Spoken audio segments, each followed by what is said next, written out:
मैनपाट से बच्चों को लेकर लौट रही स्कूल बस कालीघाट के पास हुई दुर्घटनाग्रस्त।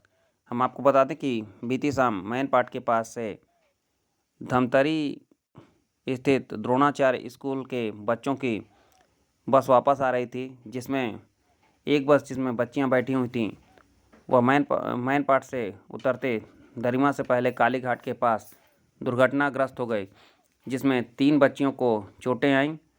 प्रशासन एवं पुलिस मौके पर पहुंच गया। बच्चियों का इलाज जारी है। दुर्घटना हुई बस की, लगभग कितने लोग घायल हैं और प्रथम दृष्टि किसकी गलती लगती है?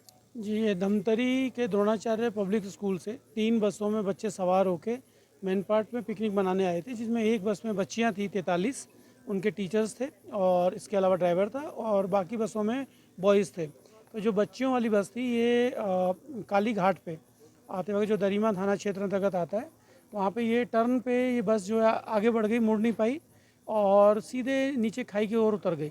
जो जाके सीधे नीचे पेड़ था उससे टकराई, वहाँ पे रुक गई। तो एक बहुत बड़ी घटना इससे रुक गई और तुरंत इसकी सूचना प्राप्त हुई पुलिस को। थाना बल एडिशनल साहब, डीएसपी साहब तुरंत मौके पर रेस्क्यू किया।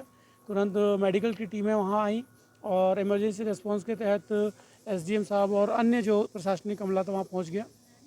सभी लोगों ने मिलकर बच्चों को रेस्क्यू किया, हॉस्पिटल लाया गया। सभी बच्चों का समुचित इलाज यहाँ चल रहा है। इसमें एफआईआर दर्ज की जा रही है एक्सीडेंटल केस की। साथ ही साथ इसमें ये जांच की जा रही है कि ड्राइवर की गलती है या मैकेनिकल फेलियर हुआ है गाड़ी में। इसके लिए मैकेनिकल इंस्पेक्शन गाड़ी का कल कराया जाएगा इन्वेस्टिगेशन के दौरान। यदि इसमें मैकेनिकल इंस्पेक्शन में गाड़ी में फिटनेस में कमी पाई जाती है तो गाड़ी मालिक के विरुद्ध सख्त से सख्त कार्रवाई की जाएगी। और यदि ये ड्राइवर की भूल पाई जाती है, यदि गाड़ी में खराबी नहीं निकलेगी तो उसको ड्राइवर की भूल के तहत देखा जाएगा। बच्चों के बयान इसमें एक बार इलाज होने के बाद कल सही हालत में बच्चों के बयान दर्ज किए जाएंगे, ताकि मौके पे वही चश्मदीद गवाह हैं। तो इस केस की इन्वेस्टिगेशन के बाद ये निश्चित किया जाएगा कि इसमें ड्राइवर की गलती है या मालिक के द्वारा गाड़ी का ठीक से रखरखाव ना करने की वजह से ये घटना कारित हुई है। इसके अलावा पीडब्ल्यूडी विभाग से संपर्क करके उस मोड़ का इंस्पेक्शन भी किया जाएगा कि कहीं वो ब्लैक स्पॉट तो नहीं है, इंजीनियरिंग का कोई डिफेक्ट तो नहीं है।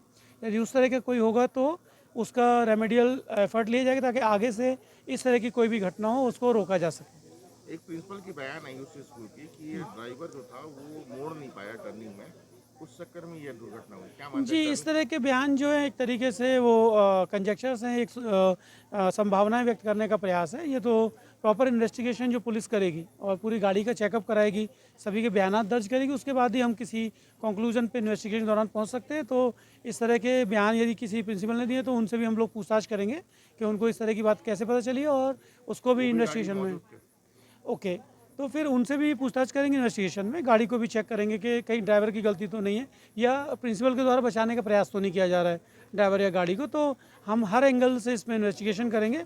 अभी हमारा पहला जो प्राइमरी ऑब्जेक्टिव है वो बच्चों का इलाज कराना, बच्चों को सही सलामत रखना। उसके बाद उनके पेरेंट्स को मेरी अपील ये है कि मैं और कलेक्टर साहब के साथ मैं यहाँ पे आ गया हूँ, मौके पर पूरी टीम है। बच्चों का इलाज समुचित तौर पे चल रहा है। खाने पीने की व्यवस्था, रोकने की व्यवस्था जिला प्रशासन के द्वारा की गई है।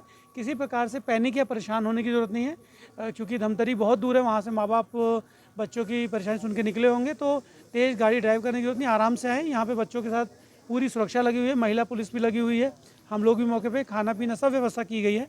बिल्कुल भी परेशान होने की जरूरत नहीं, सभी बच्चे ठीक हैं।